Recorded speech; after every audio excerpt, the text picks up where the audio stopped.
पिछले लेक्चर में लेक्चर 11 में अपन कॉलिगेटिव प्रॉपर्टी पढ़ रहे थे, जिसमें अपन ने relative lowering in vapour pressure पढ़ा हुआ था, है ना। इसमें सेकंड जो प्रॉपर्टी है वो elevation in boiling point. Elevation जैसा मीनिंग ही समझ में आ रहा है, एलिवेशन मतलब बढ़ना, है ना। और क्या बढ़ना, क्या बॉइलिंग पॉइंट मतलब elevation in boiling point, boiling point का बढ़ना।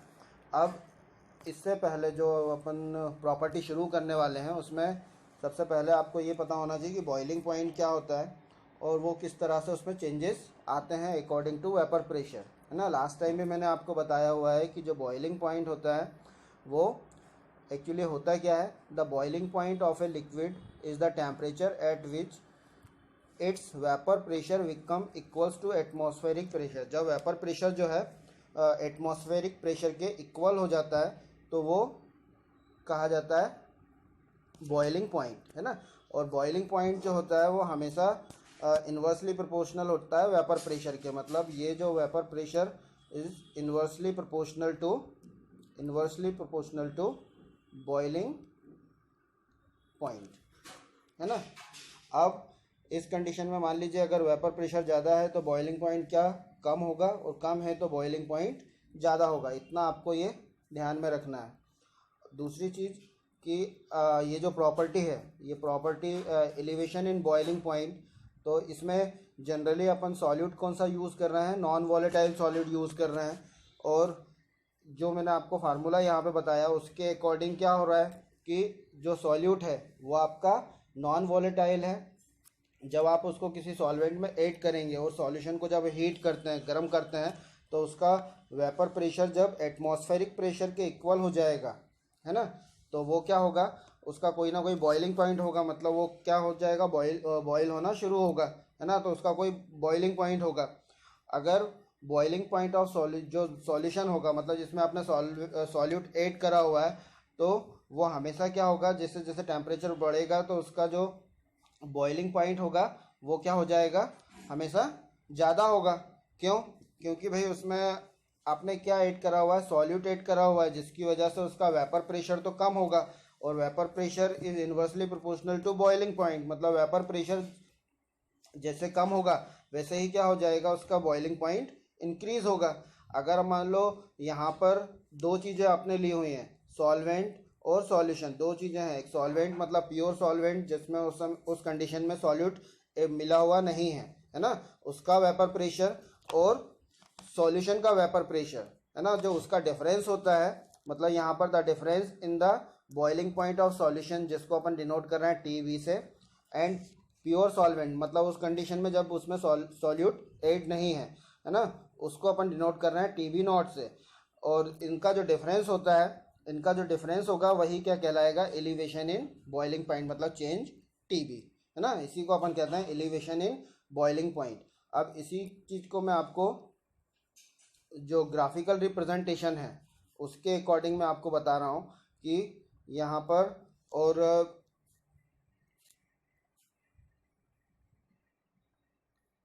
ये जो दिया हुआ है, ये ग्राफ आप देख रहे हैं यहाँ पर, इस ग्राफ में देखिए ये वेपर प्रेशर है, ये वेपर प्रेशर है ना। और यहाँ पर ये टेम्परेचर दिया हुआ है, क्या, टेम्परेचर इन केल्विन।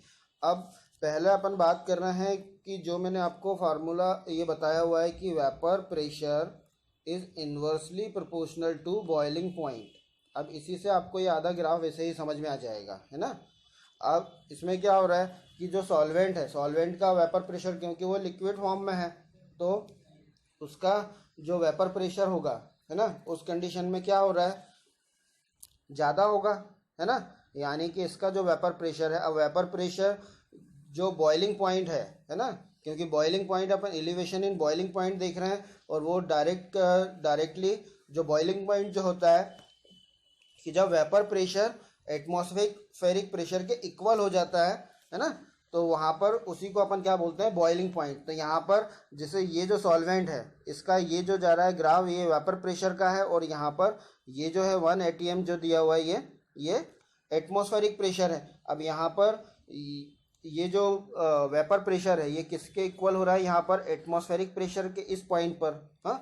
इसी तरह से और इसका जहाँ पर ये कोएग्जिस्ट हुए हैं उस कंडीशन में अगर अपन इसको बोले तो ये सॉल्वेंट के लिए जो बॉइलिंग पॉइंट होगा वो क्या होगा, TB नॉट।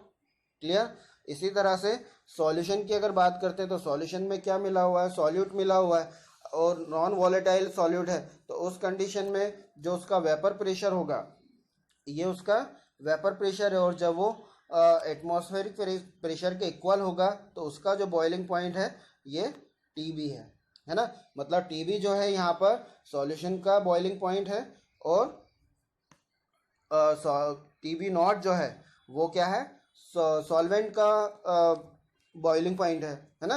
अब इस कंडीशन में जैसा मैंने बताया, vapour pressure is inversely proportional to boiling point. जितना ज़्यादा वेपर प्रेशर होगा उतना ही कम क्या होगा, बॉइलिंग पॉइंट होगा। तो इसी कंडीशन में जो सॉल्वेंट का है कंपैरेटिवली सॉल्यूशन से उसका जो बॉइलिंग पॉइंट होगा वो कम होगा। यहाँ पर इस जो ग्राफ में अपन देख रहे हैं वो ये चीज़ समझ में आती है। अब यहाँ क्योंकि बॉइलिंग पॉइंट किसका ज़्यादा है, यहाँ पर सॉल्यूशन का ज़्यादा है, और सॉल्वेंट का जो बॉइलिंग पॉइंट है वो कम है, तो इन बीच का जो डिफरेंस होगा डेल्टा TB जो होगा वो क्या हो जाएगा, delta TB is equal to ये लिखा हुआ है ना, TB माइनस T0B। अब यहाँ पर T0B क्या है, बॉइलिंग पॉइंट ऑफ सॉल्वेंट, और TB जो है वो बॉइलिंग पॉइंट ऑफ सॉल्यूशन है ना। तो यहाँ पर ये डिफरेंस जो होगा, यही डिफरेंस क्या कहलाता है, इसी डिफरेंस को अपन कहते हैं एलिवेशन इन बॉइलिंग पॉइंट। मतलब the difference between boiling point of solution TB and pure solvent T0B is called elevation in boiling point है ना। एलिवेशन इन बॉइलिंग पॉइंट, ये जो है डेल्टा TB जो है एलिवेशन इन बॉइलिंग पॉइंट है ना।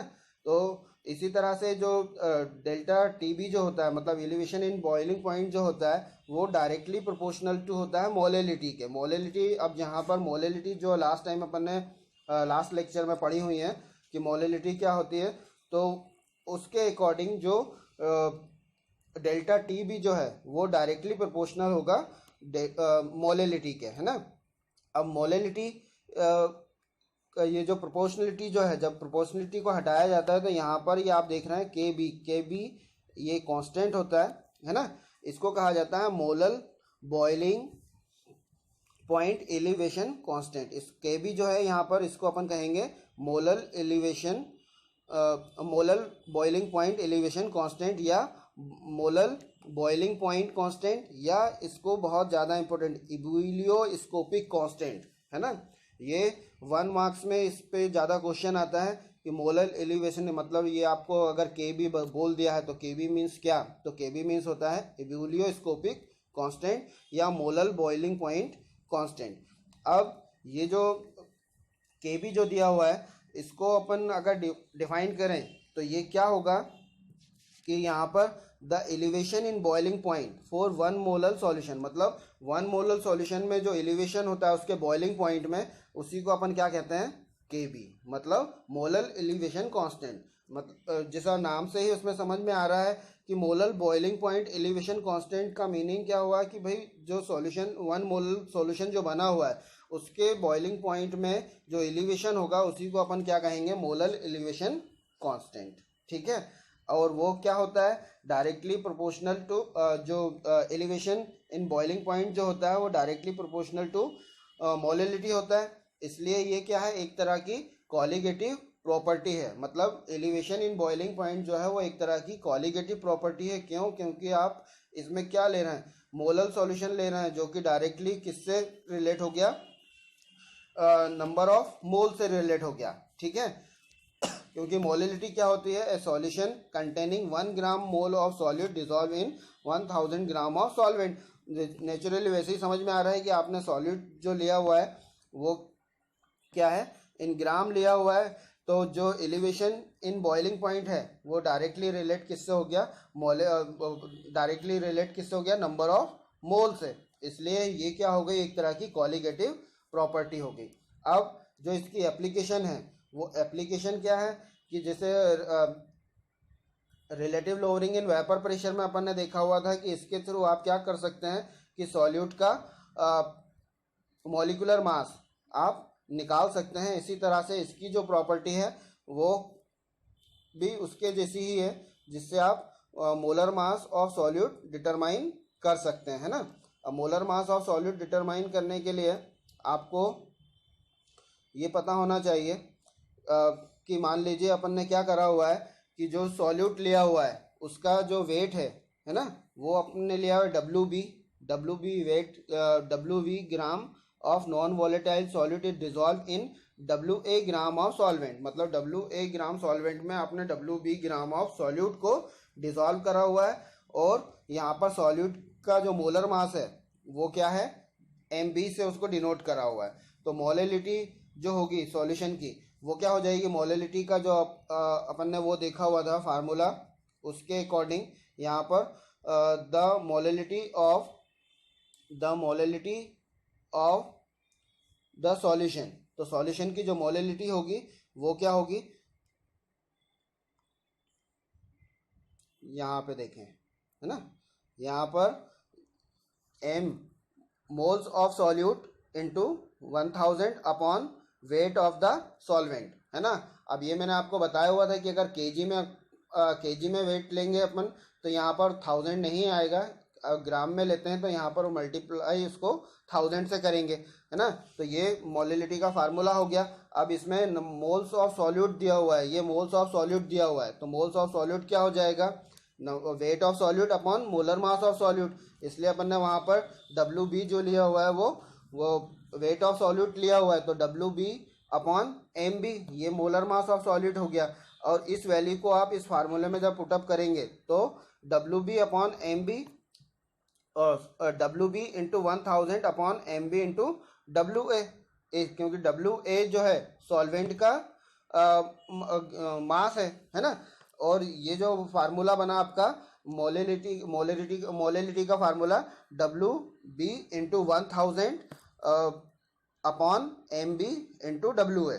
अब ये मोलेलिटी का फार्मूला तैयार हो गया। अब यहाँ पर ये जो मोलेलिटी एम जो दिया हुआ है इसको आप एलिवेशन इन बॉइलिंग पॉइंट का जो फार्मूला आपका निकला हुआ था के बी, है ना, ये वाला जो फार्मूला था delta T B equal to K B into M, है ना। तो m की वैल्यू जो आपने यहाँ पे निकाली हुई है, ये वाली जो m की वैल्यू निकली हुई है, इसको आप यहाँ पे पुटअप कर देंगे तो क्या हो जाएगा, के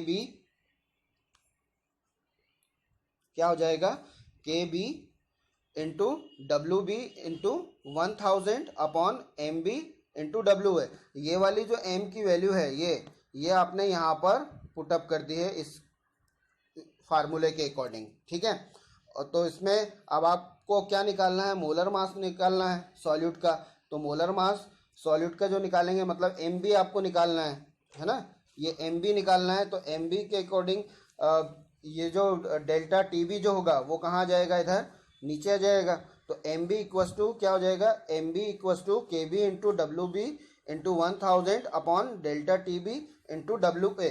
तो ये जो फार्मूला यहाँ पर अपने निकाला हुआ है वो किसका है, मोलर। इससे आप जो नॉन वॉलेटाइल सॉल्यूट है उसका मोलर मास आप इजीली निकाल सकते हैं अगर आपको बाकी की वैल्यू पता है तो, ठीक है। तो यहाँ ये जो था एक तरह की जो क्वालिटेटिव प्रॉपर्टी है ना, एलिवेशन इन बॉइलिंग पॉइंट, वो अभी अपन ने कवर करा हुआ है यहाँ पर, है ना। इसमें आपको जो ध्यान में रखना है सबसे ज़्यादा वो ये कि एक तो जो एलिवेशन इन बॉइलिंग पॉइंट है वो क्या है, एक तरह की कॉलिगेटिव प्रॉपर्टी है, जबकि जो बॉइलिंग पॉइंट है वो कॉलिगेटिव प्रॉपर्टी नहीं है, ठीक है। तो यहाँ पर आप ध्यान में रखना कि बॉइलिंग पॉइंट ये कॉलिगेटिव प्रॉपर्टी नहीं है ना। और एलिवेशन इन बॉइलिंग पॉइंट ये जो है कॉलिगेटिव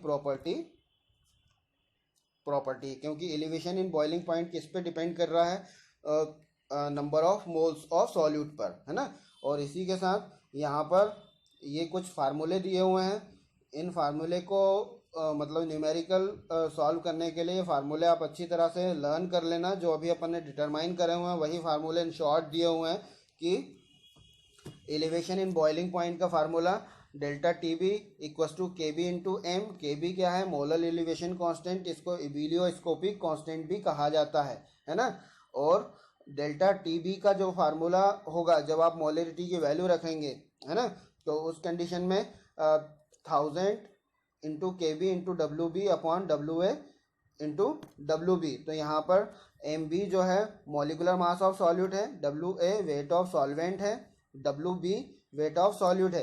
तो इसके अकॉर्डिंग आप जब एम बी निकालेंगे, है ना, तो एम बी का जो फार्मूला होगा वो एम बी का फार्मूला क्या हो जाएगा? ये यहाँ पर ये जो डेल्टा टी बी जो है वो यहाँ आ जाएगा, और डेल्टा एम बी जो है वो जिसकी वैल्यू आपको निकालना है वो यहाँ आ गई। तो जो फार्मूला बनेगा वो आपका क्या बन जाएगा? ये फार्मूला बनेगा। ये जो फार्मूला है ये क्या है? मोलर मास डिटरमाइन करने के लिए है ऑफ नॉन वॉलेटाइल सॉल्यूट। ठीक है। एट लास्ट चैनल को सब्सक्राइब करें, लाइक करें और शेयर करें। Thank you.